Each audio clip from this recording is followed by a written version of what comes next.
بسم اللہ الرحمن الرحیم۔ السلام علیکم ورحمۃ اللہ وبرکاتہ۔ قوم سدوم یا قوم لوط کون تھی؟ آئیے آج ہم اس کا تعارف کرواتے ہیں۔ حضرت لوط علیہ السلام حضرت ابراہیم علیہ السلام کے ہی برادر زادہ ہیں اور ان کے والد کا نام ہاران تھا۔ حضرت لوط علیہ السلام کا بچپن حضرت ابراہیم علیہ السلام کے ہی زیر سایہ گزرا اور ان کی نوشونما حضرت ابراہیم علیہ السلام نے ہی کی تھی۔ اللہ نے قوم سدوم اور عمورہ کی ہدایت کے لیے حضرت لوط علیہ السلام کو بھیجا، لیکن قوم نے حضرت لوط علیہ السلام کی نبوت کو ماننے سے انکار کر دیا۔ قوم لوط سب سے زیادہ بے حیا قوم تھی۔ یہ عورتوں کو چھوڑ کر مردوں میں دلچسپی رکھتے تھے، خاص کر مسافروں میں۔ کوئی خوبصورت لڑکا ہوتا تو یہ لوگ اسے اپنا شکار بنا لیتے۔ تلمود میں لکھا ہے کہ اہل سدوم اپنے روزمرہ کی زندگی میں سخت ظالم، دھوکہ باز اور بد معاملہ تھے۔ کوئی مسافر ان کے علاقے سے بخیریت گزر نہیں سکتا تھا، کوئی غریب ان کی بستیوں سے روٹی کا ایک ٹکڑا تک نہ پا سکتا تھا، اور کئی مرتبہ ایسا ہوتا کہ باہر کا آدمی ان کے علاقے میں پہنچ کر فاقوں سے مر جاتا اور یہ لوگ اس کے کپڑے اتار کر اس کی لاش کو برہنہ کر دفن کر دیتے۔ اپنی وادی میں انہوں نے ایک باغ بنا رکھا تھا جس کا سلسلہ میلوں تک پھیلا ہوا تھا۔ اس باغ میں وہ انتہائی بے حیائی کے ساتھ اعلانیہ بدکاریاں کرتے تھے۔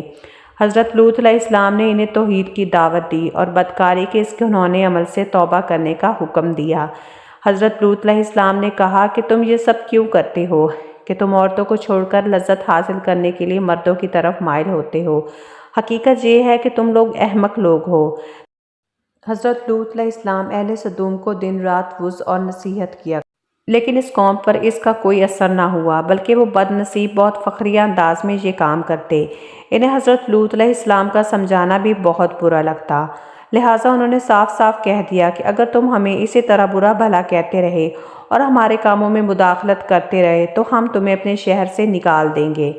حضرت لوط علیہ السلام نے نصیحت و تبلیغ کا سلسلہ پھر بھی جاری رکھا، اور ایک دن اہل سدوم نے خود ہی عذاب الہی کا مطالبہ کر دیا۔ اللہ تعالیٰ نے اب تک اس بدترین عمل اور فحشی اور بدکاری کے باوجود ان کو ڈھیل دے رکھی تھی، لیکن جب انہوں نے حضرت لوط علیہ السلام سے ایک دن کہا کہ اگر تم سچے ہو تو ہم پر عذاب لے ہی آؤ، لہٰذا ان پر عذاب الہی کا فیصلہ کیا گیا۔ اللہ نے اپنے خاص فرشتوں کو دنیا کی طرف روانہ کر دیا۔ یہ فرشتے حضرت میکائیل علیہ السلام اور حضرت جبرائیل علیہ السلام تھے۔ پھر یہ فرشتے حضرت لوط علیہ السلام کے گھر تشریف لے آئے۔ حضرت لوط نے جب ان خوبصورت نوعمر لڑکوں کو دیکھا تو سخت گھبراہٹ اور پریشانی میں مبتلا ہو گئے۔ انہیں یہ خطرہ محسوس ہونے لگا کہ اگر ان کی قوم کے لوگوں نے انہیں دیکھ لیا تو یہ نہ جانے ان کے ساتھ کیا سلوک کریں گے۔ حضرت لوط علیہ السلام کی بیوی کا نام وائلہ تھا اور اس نے ابھی تک آپ علیہ السلام پر ایمان نہیں لایا تھا۔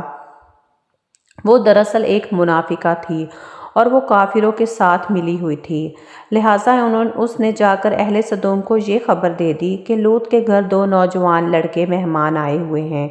یہ سن کر ان کی بستی والے دوڑتے ہوئے آئے اور حضرت لوط علیہ السلام کے گھر پہنچے۔ حضرت لوط علیہ السلام نے کہا، یہ جو میری قوم کی لڑکیاں ہیں یہ تمہارے لیے جائز ہیں اور پاک ہیں، اور اللہ سے ڈرو، مجھے میرے مہمانوں کے سامنے رسوا نہ کرو۔ کیا تم میں سے کوئی بھی شائستہ یا مہذب آدمی نہیں ہے؟ حضرت لوط علیہ السلام کی یہ بات سن کر وہ بولے، تم بخوبی جانتے ہو کہ ہمیں تمہاری بیٹیوں سے کوئی بھی حاجت نہیں ہے، اور یہ جو ہماری اصل چاہت ہے اور اس سے بھی تم بخوبی واقف ہو۔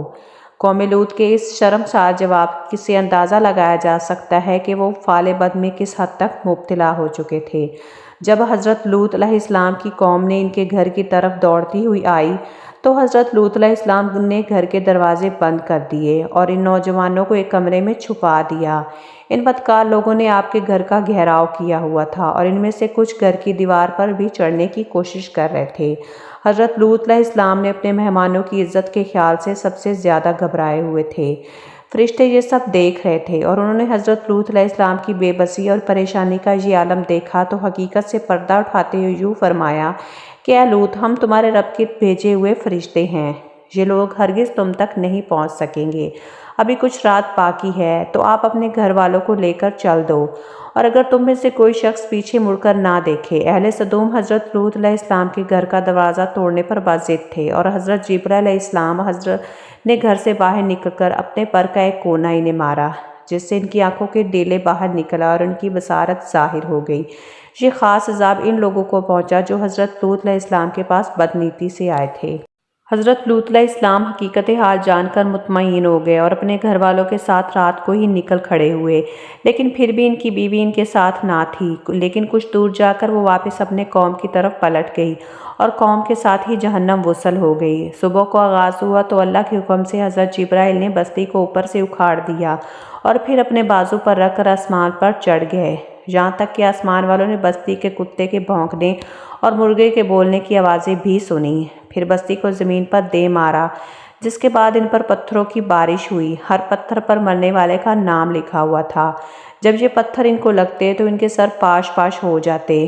صبح سویرے شروع ہونے والا یہ عذاب اشراق تک پوری بستی کو نیست و نابود کر چکا تھا۔ قوم لوط اور ان کی خوبصورت بستیوں کو اللہ نے ایک انتہائی بدبودار اور سیاہ جیل میں تبدیل کر دیا، جس کے پانی سے رہتی دنیا تک کوئی فائدہ نہیں اٹھا سکتا۔ سمندر کے اس حصے میں کوئی جاندار، مچھلی، مینڈک وغیرہ زندہ نہیں رہ سکتے، اس لیے اسے ڈیڈ سی بھی کہا جاتا ہے، اور یعنی بحر مردار کہا جاتا ہے، جو اسرائیل اور اردن کے درمیان واقع ہے۔ ماہرین آثار نے 10 سالوں کی تحقیق و جستجو کے بعد اس تباہ شدہ شہر کی دریافت کیا، اور تحقیقات سے پتہ چلا ہے کہ اس شہر میں زندگی بالکل ختم ہو چکی ہے۔ شہر کے راستے اور کھنڈرات کو دیکھ کر اندازہ لگایا جا سکتا ہے کہ جب یہ شہر تباہ ہوا تھا تو اس وقت لوگ روزمرہ کے معاملات اور کاموں میں مشغول تھے، اور جہاں زندگی اچانک ختم ہو گئی۔